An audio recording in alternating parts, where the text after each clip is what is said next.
مجھے ایک عجیب سی سننے میں آئی کہ قیامت کے روز پوچھا جائے گا تمہارے پاس ہمارا ایک بندہ نہیں آیا تھا جس نے تمہیں ایاک نعبد و ایاک نستعین سنایا تھا؟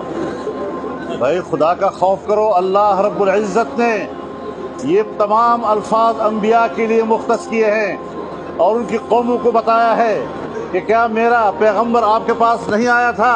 کم بختو، تم نے اس فاسق، فاجر اور غلیظ اور بدتمیز انسان کو پیغمبروں کا مقام دے دیا ہے۔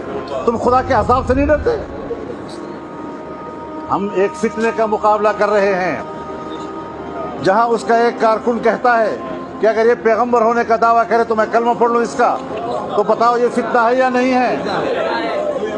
مجھے شرم آتی ہے ان الفاظ پر کہ اگر یہ شخص ناجائز طریقے سے میری ماں کے پاس بھی چلا جائے تو میں فخر کروں گا۔ اس قسم کی باتیں ہم ان کے لوگوں سے سنتے ہیں۔ لعنت ہو ایسی جماعت پر، لعنت ہو ایسے لوگوں پہ۔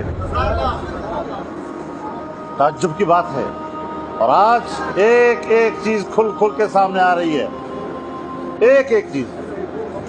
فارن فنڈنگ کیس کیا ہے؟